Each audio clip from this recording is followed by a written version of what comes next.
Assalamualaikum, perkenalkan saya Nur Asma, calon guru penggerak angkatan ke-6. Akan memaparkan aksi nyata modul 23, yaitu coaching untuk supervisi akademik yang telah saya laksanakan. Dan Bapak Ibu Guru, hari ini saya akan melakukan praktek coaching bersama teman rekan sejawat saya, Ibu Hairia.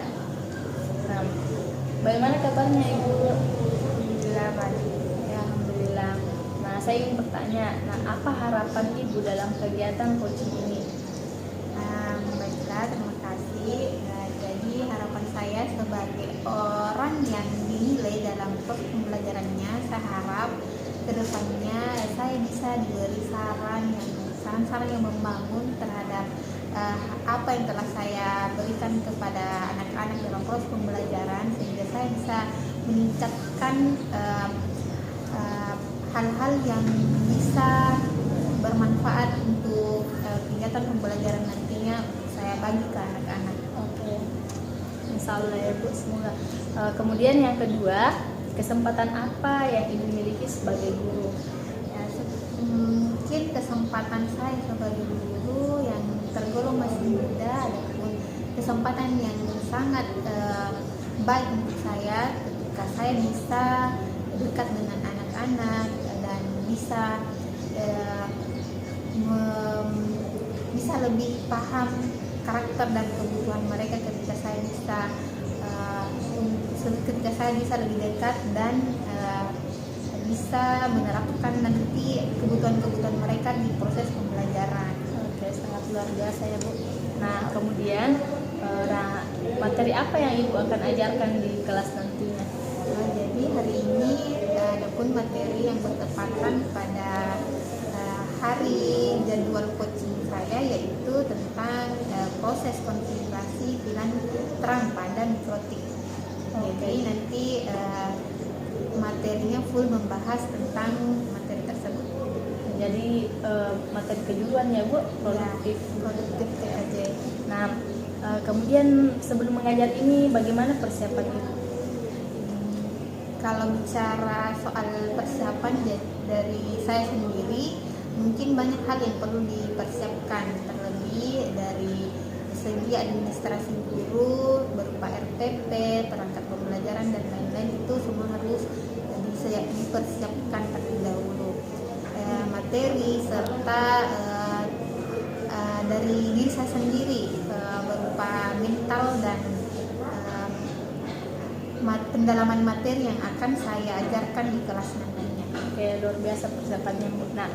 Modelnya ini atau metodenya apa yang Ibu akan terapkan di dalam kelas?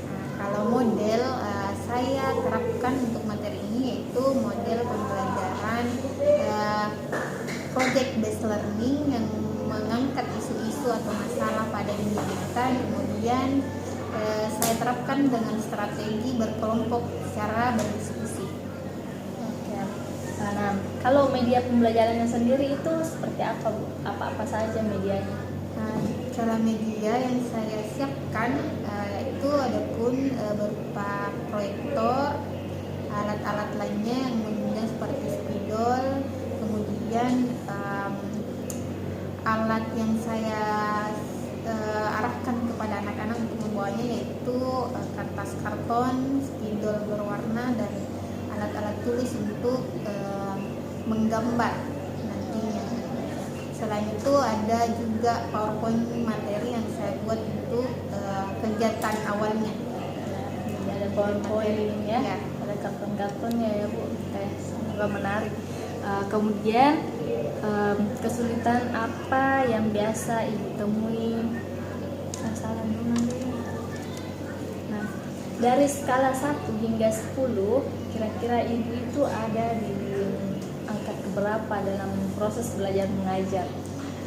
Kalau dipikir dari range 1 sampai 10, mungkin saya masih berada pada angka 7 atau 8 lah dalam proses ketercapaian tujuan pembelajaran tersebut. Oke, jadi masih ada 2 angka lagi yang belum sempurna menurut Ibu. Ya, kira-kira apa kesulitan yang Ibu biasa alami di dalam kelas? Ini menyangkut kan mata pelajaran saya menyangkut kejuruan ya. Jadi ada pun masalah yang menurut saya sangat berperan penting, yaitu terhadap siswa itu sendiri, minat siswa itu sendiri. Karena ada beberapa siswa yang sebenarnya passionnya atau keinginannya untuk belajar di kejuruan TKJ itu sebenarnya kurang, tapi karena teman atau dorongan keluarga yang menuntut atau membuat dia untuk akhirnya masuk di jurusan ini, jadi adalah sedikit kesulitan untuk beradaptasi terhadap jurusan yang dia pilih.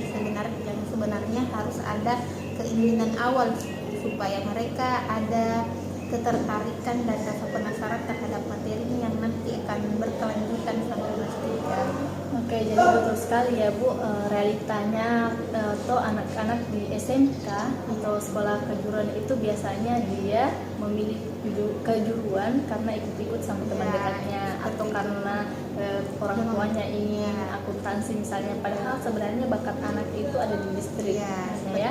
Berarti ada memang dia bukan basicnya atau bukan keinginan sendiri, itu yang kesulitannya Bu dalam SMK ini betulnya. Nah, kemudian saat Ibu mengalami kesulitan, siapa orang yang dapat memberikan solusi atau membantu Ibu dalam menghadapinya? Kalau saya selama proses pembelajaran atau selama saya mengajar di sekolah ini, tak dipungkiri bahwa ada masalah-masalah yang mungkin terjadi. Ketika saya mendapatkan masalah tersebut, saya langsung bertanya atau bersharing lah istilahnya sama dengan guru yang mengajarkan materi yang sama, atau dengan guru yang lain istilahnya lebih senior lah dari saya, untuk bertukar pikiran, sharing bagaimana mengelola kelas, bagaimana meningkatkan potensi diri dan membuat proses belajar mengajar lebih menarik dan bisa diminati oleh siswa. Oke, jadi kuncinya adalah kolaborasi dengan rekan sejawat ya, dan belajar dari teman mana saja. Sangat bagus. Kemudian apa ukuran keberhasilan sehingga itu dikatakan sudah berhasil? Kalau dari segi mapel kejuruan itu sendiri, jika siswa mampu secara mandiri untuk menjalankan proses-proses yang sebelumnya saya praktekkan atau contohkan sebelumnya, dan mereka bisa menjalankannya secara mandiri seperti itu. Kemudian siswa tersebut juga dapat atau bisa mengeluarkan pendapat atau bertanya secara kritis tentang materi yang saya ajarkan. Kemudian jika siswa juga mampu berkreasi terhadap masalah atau tugas yang saya berikan, dia dapat berkolaborasi dengan teman-temannya untuk menyelesaikan masalah tersebut. Jadi kira-kira kompetensi apa yang perlu dan masih harus dikembangkan di dalam kelas?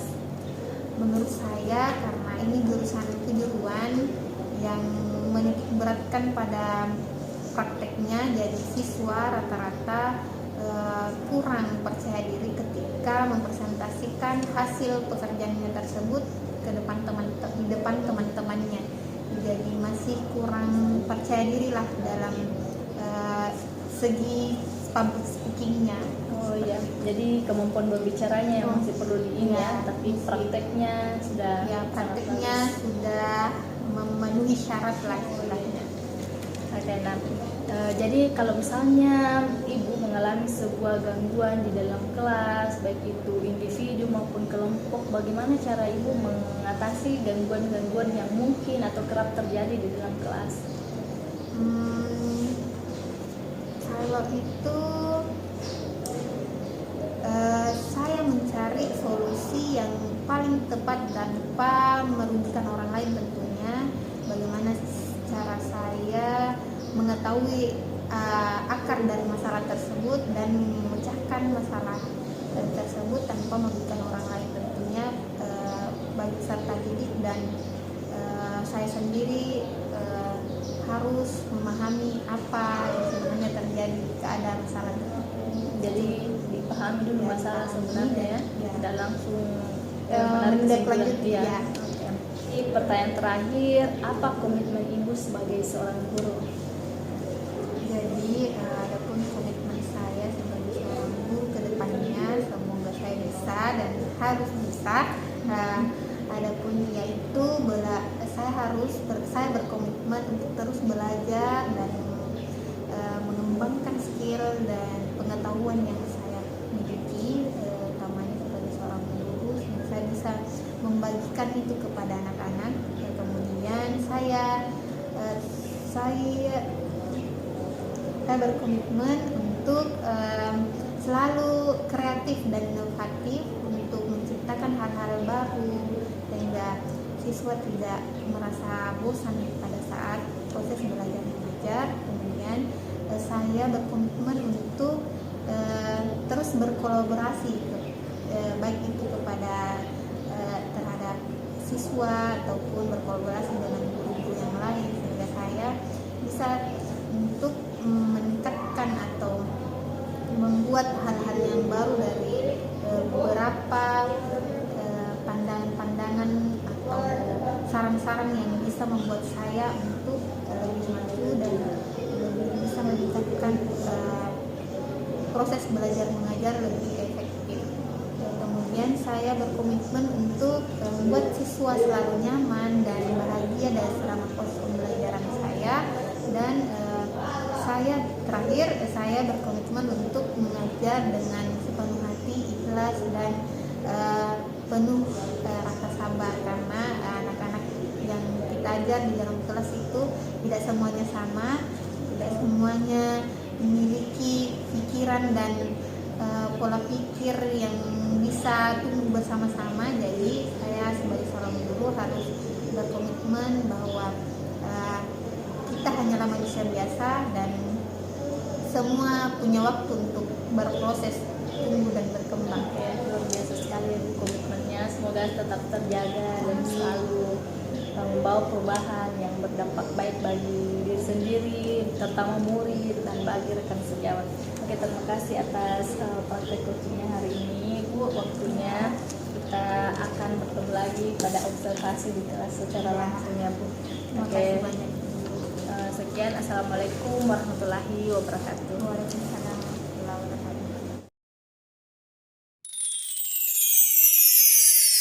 Assalamualaikum warahmatullahi wabarakatuh.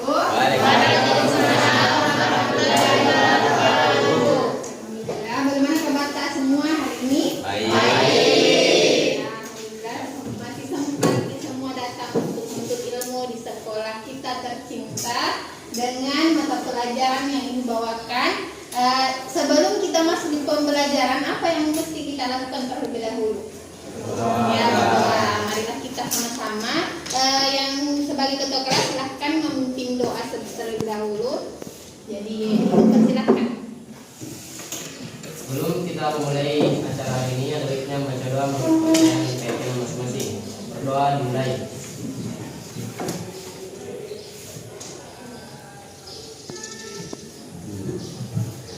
Oke. Selanjutnya mungkin saya absen dulu untuk mengetahui siapa yang hadir dan tidak hadir pada pembelajaran hari ini.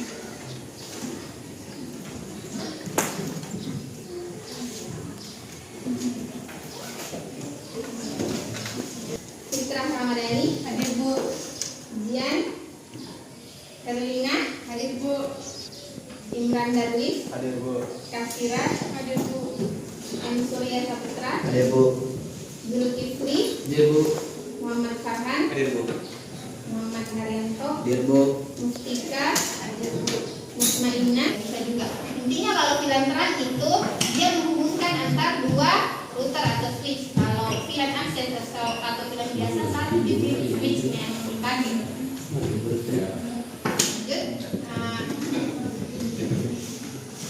Jadi dapat kita ambil kesimpulan bahwa VLAN monodetraan itu port yang dikonfigurasi untuk dilalui berbagai VLAN. VLAN mau diakses adalah port yang dikonfigurasi hanya untuk satu VLAN atau switch. tadi perbedaannya pilihan mode akses dengan pilihan mode terang. Oke. Lanjut kita masuk ke penugasan atau tugas hari ini. Ini adalah kegiatan inti pada pertemuan hari ini. Jadi untuk menjawab tugas-tugas ini saya membagi kelompok. Kalian harus ada gambar yang saya siapkan di sini. Kalian tinggal ambil ya sesuai dengan keinginan kalian. Gambar-gambar apa saja. Di sini ada gambar komputer, ada access point. Tapi ini saya pakai yang berupa kartun supaya lebih menarik. Bukan barangnya. Ada ini apa? Ya tahu bila kelas 2 lagi pas tahu nih perangkat. Kalau ini keyboard. Kecil banget ya. Kecil sekali. Kalau ini ya PC dengan perangkat-perangkatnya. Ini ya ini untuk access point karena memang bentuknya seperti access point. Ini apa? Ya ini VGA card, geograph. Ya lanjut yang bagian itu ya ambil sesuai dengan penguasa. Ini semua. Ini tidak gambar-gambar ini. Dan nanti gambarnya ditempel pada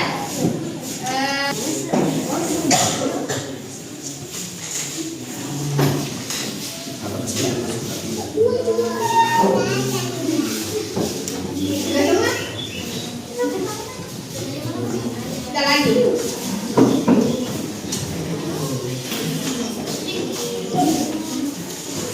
Bagian ini. Yuk.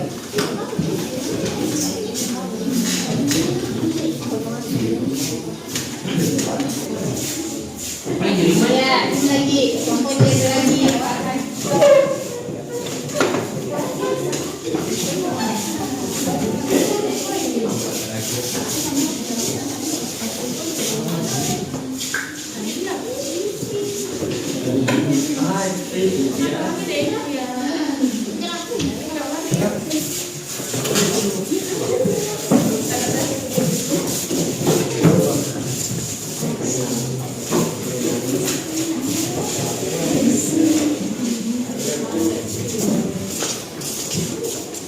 Oke, sudah selesai semua ngambil. Sekarang duduki bersama serentak yang ambil gambar yang sama. Kalau ambil gambar contohnya berarti bentuki atau bentuki kelompok duduk bersama teman-teman tak yang ambil gambar atau poin. Coba semuanya bergerak nanti digabung kerjanya supaya dibuat untuk ada semua bawa bahannya loh. Kertas-kertas kemudian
perbaiki sunennya, tampilannya sebab karena nanti mau ditempel itu hasil pariata, nanti dilihat bagaimana.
Baiklah, untuk hari ini sekian dari materi itu.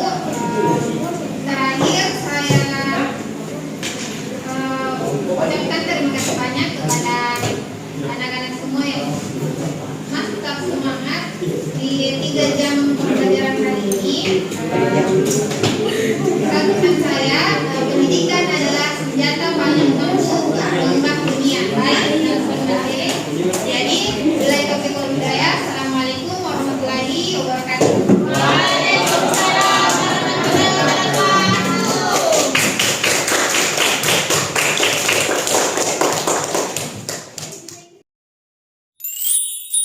Assalamualaikum warahmatullahi wabarakatuh. Bagaimana kabarnya Bu? Alhamdulillah baik. Jadi kan kemarin sudah observasi, kemudian observasi. Sekarang pas observasi, saya mau tahu bagaimana perasaan Ibu setelah disupervisi.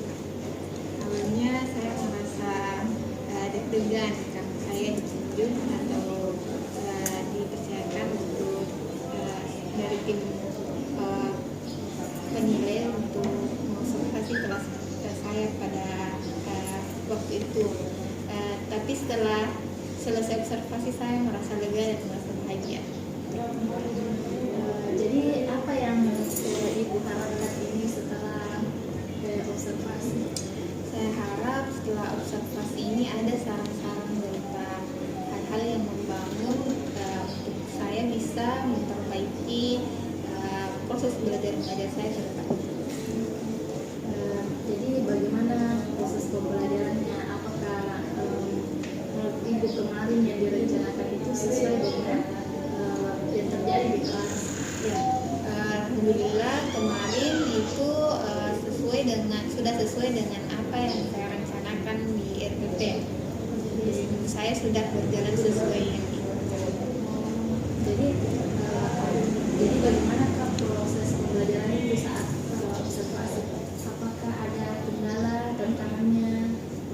Ya, dalam pembelajaran pasti tidak luput dari hal-hal yang di luar dugaan. Adapun tantangan yang menurut saya selalu berulang kali terjadi, yaitu ada beberapa siswa yang masih kurang fokus terhadap penjelasan yang saya berikan.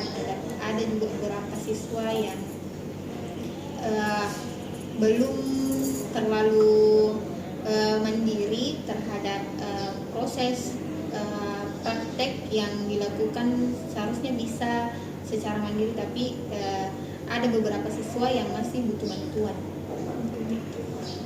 Jadi perlu dituntun, Ya, masih perlu dituntun.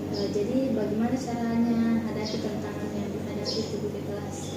Uh, Kalau dari dilihat dari tantangan yang terjadi kemarin-kemarin dan menurut saya selalu terulang di dalam kelas saya masih butuh belajar bagaimana mengelola kelas, bagaimana membuat media-media pembelajaran yang interaktif dan selalu menuntun pekerjaan-pekerjaan yang pekerjaan atau tugas-tugas yang saya berikan kepada siswa. Saya harus menuntut itu. Jadi adakah hal baru atau rencana yang ingin dilakukan ke depannya? Ya, pastinya akan selalu ada karena saya sebagai guru perlu untuk menciptakan hal atau inovasi-inovasi baru yang seiring dengan perkembangan zaman atau menuntut dari materi baru yang akan saya ajarkan ke depannya. Jadi saya perlu untuk menambah wawasan dan menambah ilmu serta skill yang saya punya untuk terus mengembangkan potensi dan agar bisa belajar mengajar secara maksimal untuk kedepannya. Jadi kalau misalnya kemarin kan misalnya direncanakan siswa berkelompok, kemudian saat terjadi proses belajar mengajar ada siswa yang ingin belajar sendiri begitu. Jadi bagaimana cara ibu itu memberitahukan kepada dia supaya dia juga mau ikut andil dan ikut berkolaborasi dengan temannya yang lain? Ya, mungkin di beberapa kelas yang pernah saya ajar pasti ada siswa yang agak unggul, bisa dibilang agak unggul daripada teman-temannya yang lain karena mungkin daya tangkapnya yang cukup bisa untuk dan dia juga sering belajar mandiri di rumahnya. Jadi kadang memang ada tugas-tugas kelompok yang seperti dia mau kerja sendiri, tapi saya tanya jangan seperti itu, tetapi harus berkelompok. Kalaupun tahu nih semuanya, kita harus berbagi ilmu itu kepada teman-teman tak. Jadi teman sejawat yang bisa menjadi guru untuk teman-temannya juga. Jadi setelah ibu menerapkan seperti itu, apakah ada perubahan yang terlihat? Ya, ada, karena awalnya dia itu kayak tidak mau berbagi ilmu untuk teman-teman yang lain, tapi setelah saya beritahu baik-baik bahwa semua orang itu bisa untuk belajar, akhirnya dia bisa mulai menerima teman-temannya dengan dengan catatan teman-temannya juga harus mendatangi dia terlebih dahulu. Dia tidak mau kalau misalnya dia yang ajak temannya, tapi teman-temannya harus yang lebih proaktif untuk mendekati dia supaya dia bisa membagi juga ilmunya seperti itu. Jadi ada perubahan setelah dilakukan itu. Iya. Jadi rencananya ke depan hal-hal yang baru yang ingin dilakukan ke depannya supaya lebih baik lagi pembelajaran kelasnya seperti apa itu?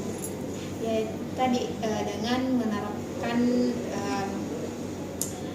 media pembelajaran lebih interaktif, baik itu online ataupun offline. Jadi adakah yang ada berubah ya?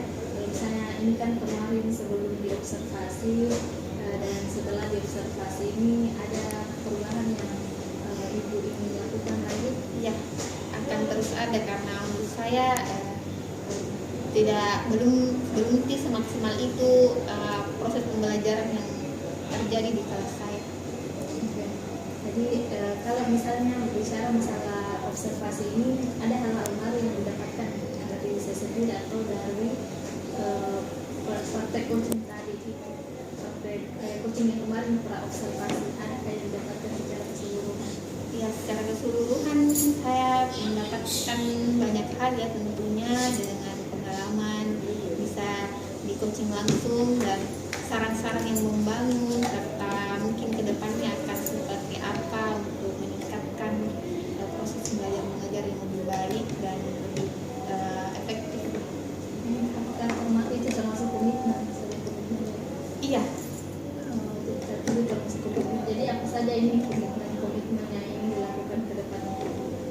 Kalau dari diri saya sendiri itu tadi terus belajar, karena sejatinya guru itu seperti ujung tombak bagi masa depan siswanya. Apabila guru tidak belajar, apa yang mau kita bagikan ke anak-anak siswa? Kan jadi sadar diri lah untuk terus memperbaiki diri. Nah, mungkin ada lagi komitmen apa yang ingin diraih, begitu berkomitmen jadi apa, berkomitmen sama dirinya dari mana? Ya, berkomitmen untuk terus berkolaborasi dengan teman-teman guru di sini, dengan rekan guru senior, pokoknya sering ilmu dan pengalaman. Komitmen supaya ini berkolaborasi, ya, berkomitmen juga untuk mengajar. Iya. Oke, jadi kalau cara menjalankan komitmennya itu seperti apa? Mungkin langkah awal itu terus memperbaiki diri, belajar, dan meningkatkan wawasan itu intinya sih. Jadi kalau misalnya suatu hari apa yang direncanakan, komitmennya sudah berjalan, siapa yang orang pertama misalnya mau diajak atau ini untuk ikut program-program praktik misalnya atau berbagi? Karena kan kita di lingkungan pendidikan, jadi tentunya saya mengajak orang-orang yang bergelut di bidang itu, termasuk guru, ya, siswa itu sendiri. Mungkin cukup sekian pertanyaan dari saya di atas observasi ini. Terima kasih ya sudah mau bekerja sama dan sudah mau terlibat, kemudian sudah juga mengizinkan untuk dilihat di dalam kelas bagaimana interaktifnya dengan siswanya. Ternyata saya juga banyak belajar dari dia, kan ternyata saya baru tahu bahwa produktif itu bagaimana di dalam. Ternyata siswanya itu ada juga siswa yang biasa saya di kelas saya, ternyata pas belajar produktif dia lebih duluan, lebih maju ke depan, karena mungkin dia memang favoritnya atau minatnya memang tujuannya ke depan seperti itu. Jadi terima kasih.